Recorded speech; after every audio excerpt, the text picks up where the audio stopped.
দর্শক আপনাদেরকে যেমনটি জানিয়েছিলাম আজকে সকালে মায়ানমারের বিভ্রান্ত ওই পারে গোলাগুলির ঘটনায় সশস্ত্র বিদ্রোহী গোষ্ঠী যারা গোলাগুলি করেছে তাদেরকে বিজিবি আটক করেছে, অর্থাৎ তাদেরকে বিজিবি আটক করেছে। আমরা সরাসরি আপনাদেরকে দেখানোর চেষ্টা করছি। বিজিবির সেক্টর কমান্ডার লেফটেন্যান্ট কর্নেল সহ অসংখ্য এখানে বিজিবি পুলিশ সেনাবাহিনী সহ অসংখ্য মানুষ এসেছেন। আমি আপনাদেরকে দেখানোর চেষ্টা করছি যারা গুলি করেছেন, যারা মায়ানমারের অভ্যন্তরে গুলি ফুটিয়েছেন তাদেরকে আটক করা হয়েছে। স্থানীয়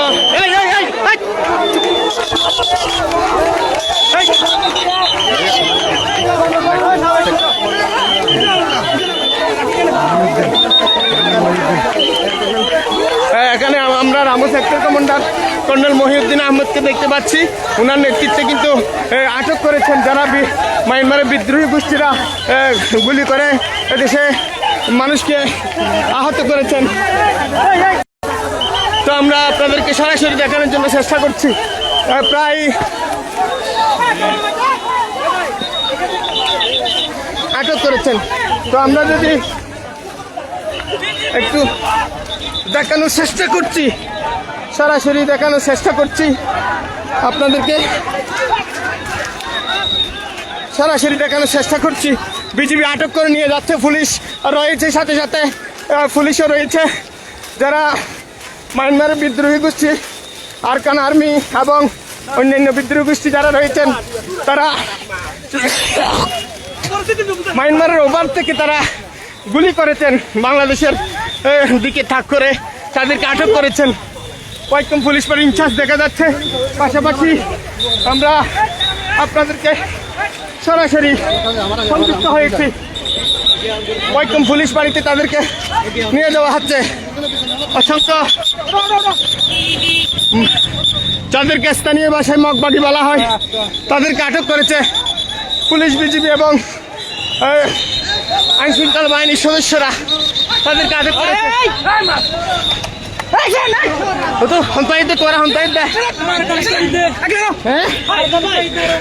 আরকান কি আর গুলাগুলি কেন মগবাগি হজম মজ্জা মগবাগি মেরে মারামারি মগবাগি হজম মজ্জা মজ্জা তারা 20-15 জনের মধ্যে মারা গিয়ে কোন কি নাম নাম হইলো শহীদুল আমিন সংকম্বা তো আজ বালাহালি ক্যান্টিন এই তোরা খেলা এখানে মগবাগি হজম মজ্জা 17 ওরে গুলাগুলি তাদেরকে বলা হয়েছে। আমরা তাদের কাছ থেকে এখানে ভাই আমরা এতক্ষণ করছেন, আপনাদের প্রেস ব্রিফিং দেওয়া হবে না? ঠিক আছে, যে এখানে আটকে দেওয়া হচ্ছে যে আমরা আইন শৃঙ্খলা বাহিনীর সদস্য যারা রয়েছে তাদেরকে একটু দেখানোর চেষ্টা করছি। এখানে হোয়াইট টং পুলিশ ফাঁড়িতে তাদেরকে নিয়ে আসা হয়েছে এবং আইন শৃঙ্খলা বাহিনীর অসংখ্য গাড়ি কিন্তু এখানে এসে টোটাল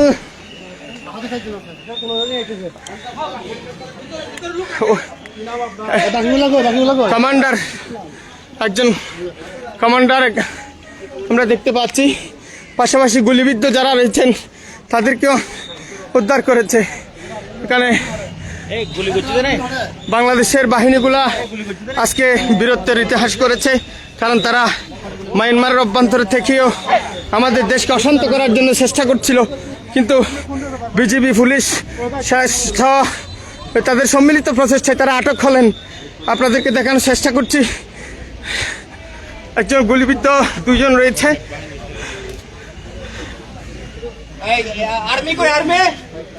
সামনে তো ক্লিয়ার করো, সামনে পুরো লোক ক্লিয়ার করো।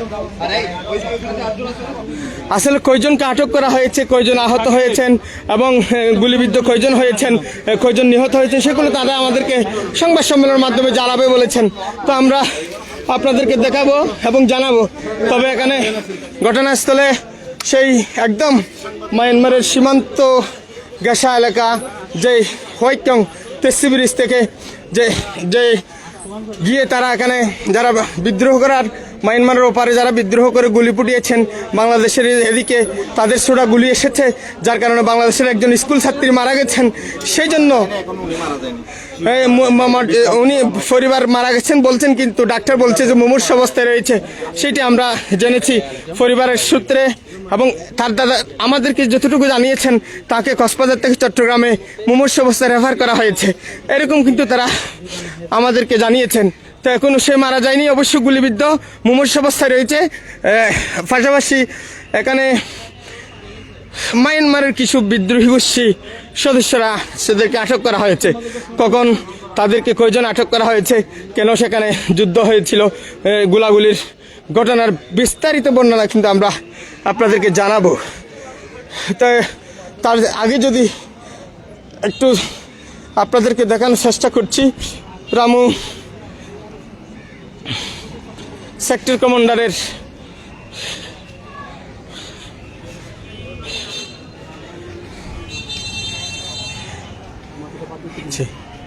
দেখছেন আপনারা ইতিমধ্যে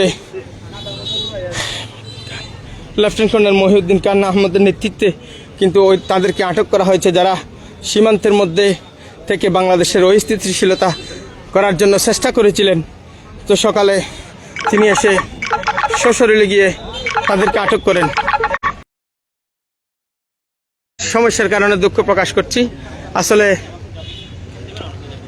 তাদের সেই স্থানীয় যারা রয়েছেন তাদের বারবার একটি অভিযোগ, সেটা হচ্ছে যখন নাপ নদীর পাড়ে নামেন মাছ শিকারের জন্য, তখন মায়ানমারের বিদ্রোহী গোষ্ঠীর সদস্য যারা রয়েছেন তারা তাদেরকে আটক করে নিয়ে যান, অপহরণ করে নিয়ে যান, এবং পরবর্তীতে মুক্তিপণ দিলেই ছাড় দেন, না হয় তারা তাদেরকে মেরে ফেলেন, এরকম একটি আমাদেরকে স্থানীয় দাবি করেছেন। কিন্তু আজকে বিজিবি সরাসরি গিয়ে তাদেরকে, যারা সীমান্তে অস্থিতিশীল পরিবেশ তৈরি করছিল, তাদেরকে আটক করেছে। কতজন আটক করেছেন, কতজন গুলিবিদ্ধ হয়েছেন এবং কতজনকে সেখানে নিহত হয়েছেন, সেগুলো বিস্তারিত তারা সংবাদ সম্মেলনের মাধ্যমে জানাবেন বলছেন। তো আমি ওয়াইকম পুলিশ বাড়িতে রয়েছি, পাশাপাশি আপনাদেরকে একটু দেখানোর জন্য চেষ্টা করছি। সকাল থেকে কিন্তু একটি বিষয় যদি আপনাদেরকে বলি, রাত থেকে মুহুমুহু গুলির শব্দে সীমান্তের ওপার মায়ানমারের একটি অঞ্চল কেঁপে উঠেছিল। পরবর্তীতে সেটি সেখান থেকে গোলা এবং মোটর শেলের সেই বিভিন্ন অংশ ছুটে এসে আমাদের এলাকায় পড়ে, এবং একজন ছাত্রী গুরুতর আহত হয়ে চট্টগ্রাম মেডিকেল কলেজ হাসপাতালে প্রেরণ করেছেন কক্সবাজার থেকে, সেটিও আমরা জেনেছি।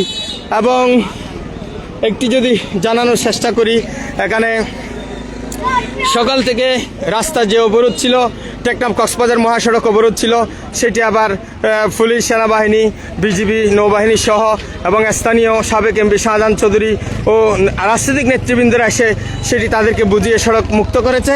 এখন সড়কের যান চলাচল স্বাভাবিক হয়েছে।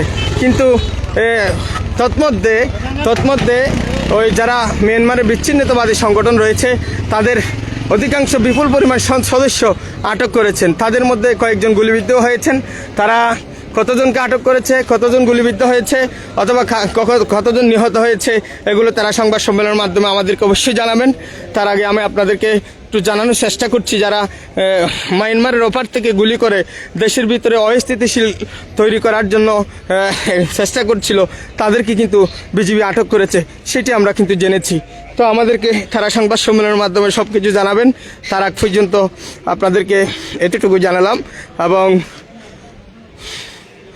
তার আগে রোহিঙ্গা 2017 সালে রোহিঙ্গা আসার পর থেকে আমাদের বাংলাদেশের যে মানবিক আশ্রয় দিয়েছিল, এরপর থেকে বিভিন্ন অপরাধ কর্মকাণ্ড শুরু হয় তাদের সাথে এবং তাদের সংমিশ্রণে, যেগুলো পরবর্তীতে বড় আকারে রূপ ধারণ করেছে। তো আমরা দেখতে পাচ্ছি পুলিশ পাড়ার ইনচার্জকে